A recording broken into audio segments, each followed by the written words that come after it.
Hi friends, welcome to my channel చిట్టి చిన్ని కథలు. ఈ వీడియో హనుమాన్ జయంతి రోజుదండి. అసలు ఆ రోజు హనుమాన్ జయంతి అని కూడా తెలీదు. మా అమ్మ కాల్ చేసి టెంపుల్కి వెళ్ళమని చెప్పారు. ఈరోజు ఎందుకు టెంపుల్కి అని అడిగితే అప్పుడు చెప్పారు ఈరోజు హనుమాన్ జయంతి అని. సరేలే, మార్నింగ్ కుదరదు కాబట్టి ఈవినింగ్ అయినా టెంపుల్కి వెళ్తాము అని చెప్పేశాము. జై హనుమాన్.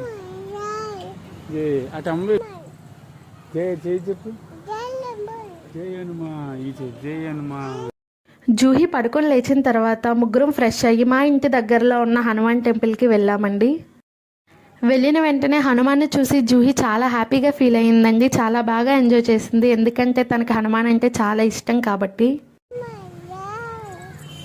వెళ్ళినప్పటి నుండి ఒకటే పాట అండి, జై హనుమాన్ జై హనుమాన్. జూహి ఆపు అన్నా సరే తను అస్సలు ఆపలేదు.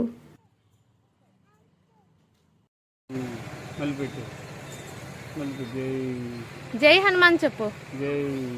చెప్పు. జై హనుమాన్. జై హనుమాన్.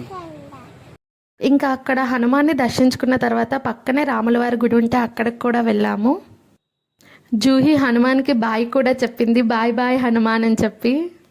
మేమైతే అక్కడ నవ్వుకున్నామండి. అందరు ఫాదర్స్ ఒకటే కదండి, వాళ్ళ కూతుర్ల చిన్న చిన్న మాటలు చూసి మురిసిపోతూ ఉంటారు. అలానే జూహి చిన్న చిన్న మాటలు చూసి వాళ్ళ డాడీ చాలా మురిసిపోయారండి.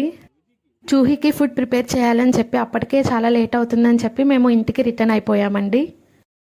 ఇవి జూహి ఆ రోజు దిగిన ఫొటోస్ అండి. తనైతే మాత్రం హనుమాన్ జయంతి కాదు కానీ చాలా బాగా ఎంజాయ్ చేసింది హనుమాన్ దగ్గరికి తీసుకువెళ్ళడం. తన హ్యాపీనెస్ చూసి మాకు చాలా హ్యాపీగా అనిపించిందండి.